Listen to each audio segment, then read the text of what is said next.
Oh. So why is America bombing Iran?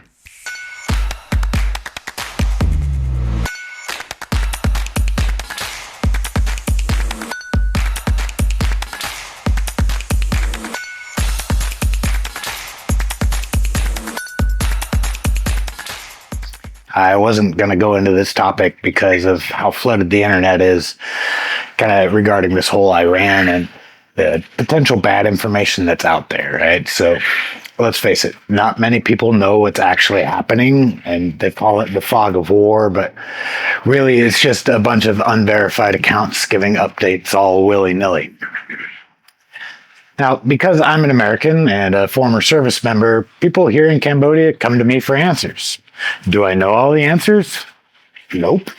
But seeing that I'm somehow the token American, I figure I'd jump on here real quick and give my take on it. No, I don't have a degree in geopolitics, and my most recent military service ended some 18 years ago. So really all I have is just my opinion. So for anyone who has a problem with me sharing my opinion on it, feel free to click off this video and talk some trash in the comments section. Whatever you want to do, fine by me. All right, so having said that, I think when looking at Iran, you should look at the broader picture, like the last 40 years, right? It's too easy for reporters just to say that we're bombing Iran because they're close to having a nuke, or that Trump is just a whack job going off the rails. That's typically all you really hear. I don't necessarily disagree with that. I think there needs to be a longer answer to that. To understand how we've arrived at the situation we're at today, where apparently the Ayatollah is dead and the entire regime has collapsed, you have to go back to the 70s. You see, back in the 70s, the Shah was friendly and an ally to the United States. Iran was almost Western-like. Get to the late 70s and growing anti-U.S. sentiment and people feeling like the Shah was a puppet of the United States, which, I mean, he kind of was. Well, that grows and grows until finally they decide they've had enough. And there was a bunch of uprising and the Shah fled. The Ayatollah comes in. Basically, this was like a hard reset for Iran's culture. It went from being a pro-Western type of society to a hard-ass Islamic dictatorship. Not long after that, a bunch of U.S. hostages were taken. Tensions were high. Reagan jumps into office and he sorts it out. Well, kind of, it's hard to say that with a straight face.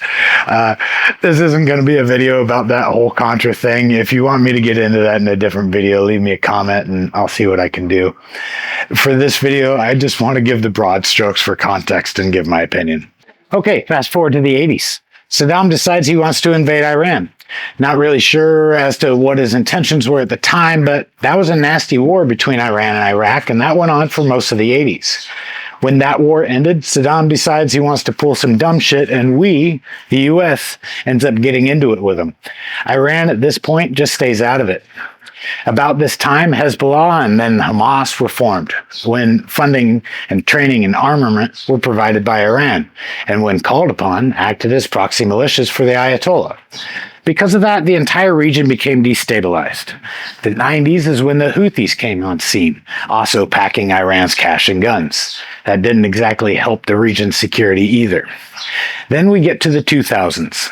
Iran now has interest in being what I think most people would consider a state sponsor of terror. Oh, and don't forget, Iran really wants nuclear weapons. The early 2000s turned into 2020, and in those 2 decades, Iran's influence in the region grew. Little mini conflicts became frequent.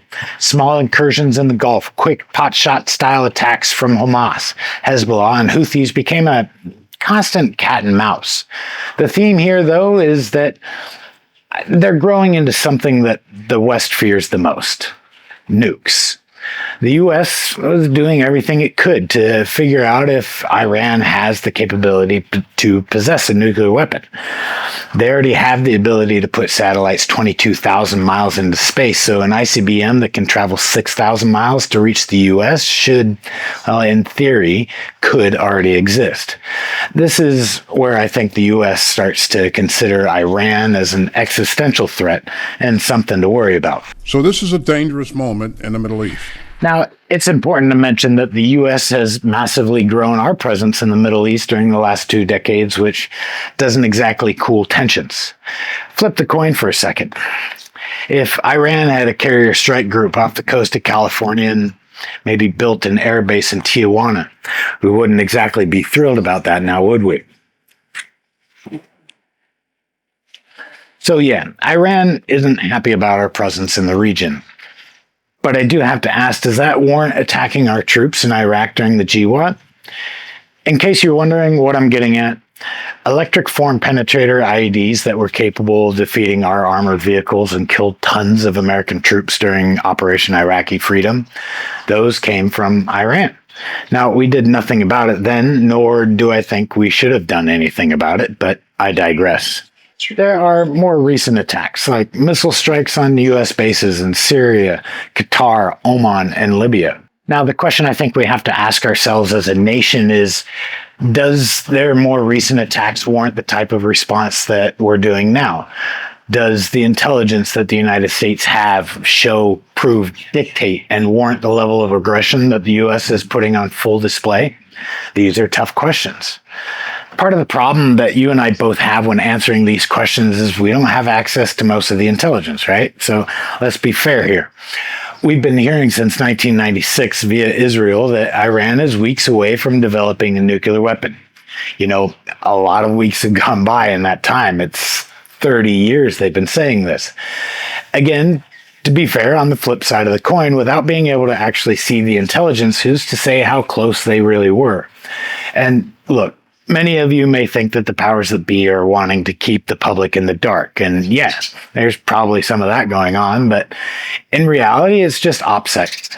Now, I would hope that the intelligence being kept from the public is at least provided to Congress, but it doesn't sound like that's the case. I would have liked to have seen more input from Congress. You see, there's people that would argue that Trump is well within his rights from an executive power standpoint to do what he's doing. Maybe he is. Maybe he isn't. But the fact of the matter is, in many things in life, there is right, there is wrong, and there is legal. Just because something is legal doesn't automatically make it right. So is it our responsibility or even our right to dictate to Iran whether or not they can have nukes? I don't know. Now, do I want Iran to have nukes? No, but neither did Bush, Clinton, George W., Obama. No U.S. president wanted Iran to have nukes. Does that mean, though, that because we don't want them to have it, that it justifies us striking them to the degree that we have? I don't know. And keep in mind, as I'm recording this, it's within, well, let's just say less than 72 hours of the strike starting. Reports are showing that most of the regime's leadership is dead, including the Ayatollah, and those are pretty serious actions. Yes, we're being told that Israel did the bombing on individuals while the U.S. is only attacking IRGC military targets. But man, there's no way to tell. And we as a people, we'll never know. Also, I think it's important to give the current administration a little bit of kudos, right? No, I'm not a Trump dude. Just hear me out for a second. The dude says the quiet part out loud. Not gonna lie, I kind of like that. June 17th, 2025, Trump said, "We know exactly where the so-called supreme leader is hiding. He's an easy target, but it's safe there. We're not going to take him out, kill, or at least not for now. But we don't want missiles shot at civilians or American soldiers. Our patience is wearing thin." Now, when a head of state, any head of state, Trump being no different, when they say they're going to do something, well, I'll let Sarah Payne explain it. People, even in dictatorships, they have to transmit message to population, and they quite often very accurately tell you what they're going to do. So is the U.S. bombing Iran because they have nuclear capacity? It's a bit more complicated than that. What further complicates things is that there have been a number of things that have happened over the last few decades that could have justified action. Numerous American lives were lost directly by the hands of Iran, and we didn't do anything. So is it okay to do what we're doing now, just lumping it all together and say it's the straw that broke the camel's back? I don't think that's the right answer. You know what else I don't think is the right answer? A full-scale invasion like what we did in Iraq. I hope that the current administration has learned the hard lesson from both Iraq and Afghanistan. But if there's anything we can learn about history, is that we don't learn from history. The head of the snake has been cut off. The conditions now allow the Iranian people to rise up and take control of their country in the way that they see fit. The U.S. should not try to dictate what type of government should be set up or who's in place. I just don't want to see a vacuum of power and have the current regime replaced with a 2.0 that's bad or even worse. Take Al-Qaeda, for example. We decimated them, and look what happened. ISIS took its place, and, well, it's arguably worse. I really hope that doesn't happen in Iran. I'm hopeful in the fact that there's little resistance. There seems to be a significant amount of support by the Iranian people. Keep in mind, the internet has been down in Iran for a while, so I don't think we're going to see a full picture of this for a while. I also hope that it doesn't turn out the same way Libya, Syria, and Egypt have gone because, during the Obama years, right? The Arab Spring, there was a kind of similar thought process that, well, it didn't go so well.